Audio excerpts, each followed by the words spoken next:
Hello hello check hello. जी हाँ, तो आप सभी श्रद्धालु भक्तगण से मेरा आग्रह है कि कृपया अपना अपना स्थान लेकर के बैठ जाएं, क्योंकि आप सबके बीच मगहिया सुपरस्टार सौरभ सुगम यादव जी और उनके साथ में आज इस जागरण में चार चांद लगाने के लिए खुशी कक्कर जी का भी आगमन होने जा रहा है। जी हाँ, तो आप सबसे आग्रह है कि कृपया शांति बनाए रखें और अपना अपना स्थान ग्रहण कर लें। और सौरभ सुगम यादव जी और खुशी कक्कर जी से मेरा आग्रह है कि आप लोग मंच पर आएं और आगे जागरण का कार्यक्रम शुरू करें।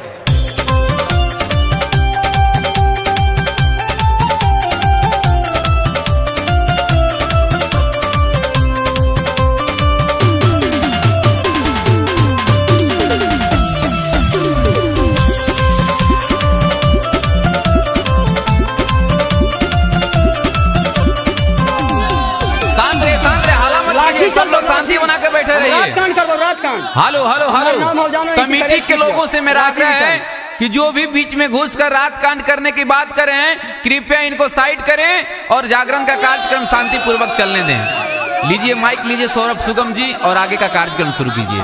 आए भैया, हम गायक कलाकार सौरभ सुगम यादव, हम बनिया आप सबके खुशी कक्कर, आप तमाम श्रोता सुनवैया के स्टेज के माध्यम से गोड़ छुके गोड़ लगतानी।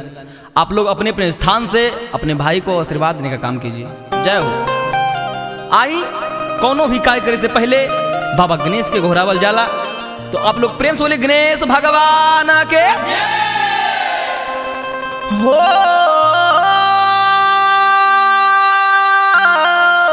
वाह वाह हो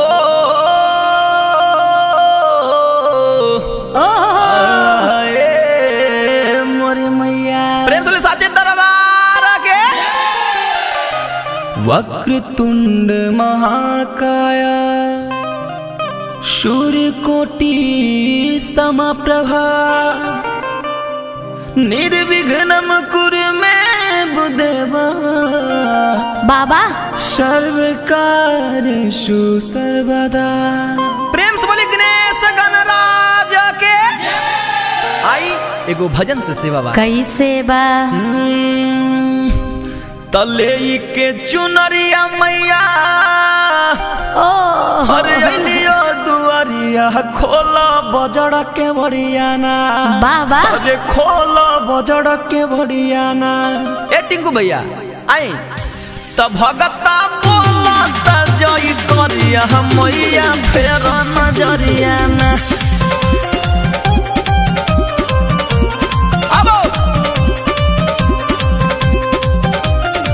लेके चुनरिया मैया अलियो दुआरिया खोला बजर के बड़िया ना, तो खोला बजर के बड़िया ना। तब भगता बोला जय करिया माई फेर नजरिया ना। तब भगता बोला जय करिया माई फेर नजरिया ना। ताली बजावा ताली हो। अरे जियो जियो ए टिंकू भैया गड़ता कवार दे मर दे। वाह वाह वाह। अरे जियो म्यूजिक बाय टिंकू तूफान। कवार ना प्रेम वाले साथे दरबार के।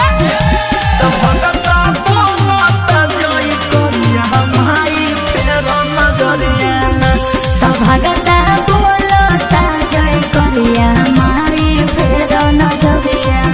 अरे तने रोका भैया रोका, ऐसे बैठ के बताओ देखो जागरण तो ठीक लगो है। अरे तनी ताली उली बजाओ कि हमरो मनोबल बढ़े कि गर्दा कबार दी रात भर एकदम। हे चाची दोनों हाथ उठा के अरे बोली जयकारा साच दरबार के। ए सौरभ जी देखिए ने हे भक्त के भाव लगल बा। अब माई बहन लोग कैसे गावेली। सातो बहिनिया सातो आलो रहे मैया, ए मैया सातो मिली बगिया देखे चलल न हे मैया। 1 2 3 4 सातो बहिनिया सातो आलो रहे मैया।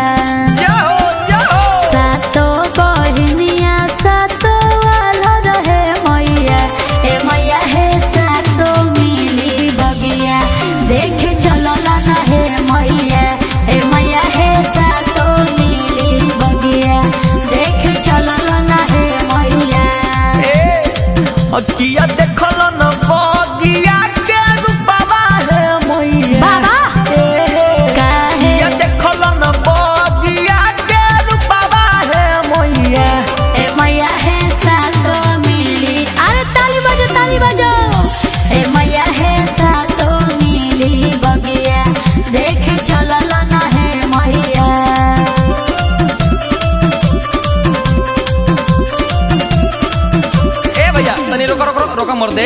ताली उली बजी तब ना मजा आई।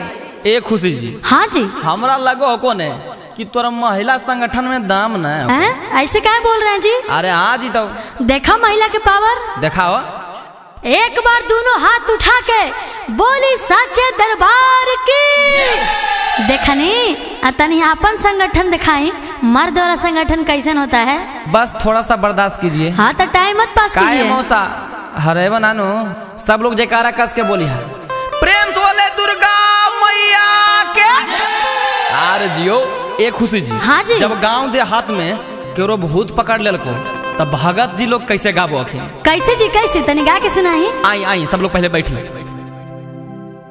अरे कौना बनमा बोले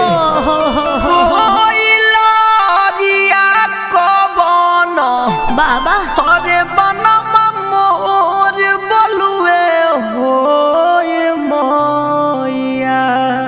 क्या बात बा ब्यास जी। राम कवना बनमा बोले अरे सहरे सबा से कवना अरे बनमा मैया बे। अरे जिया प्रेम तुले साचे दरबार के कौना बनमा बोले कोई लारिया को बनो बनमा मोर बलुए होए मैया।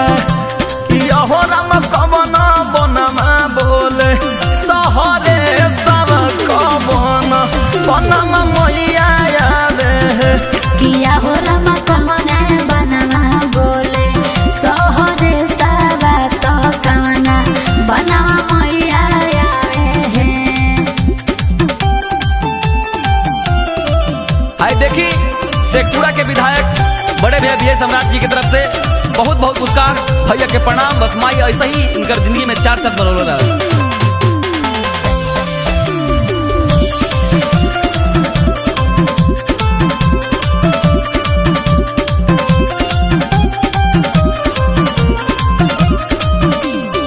अरे भैया रुको रुको तनी, अरे माल आ रहे तो माल आवे दो।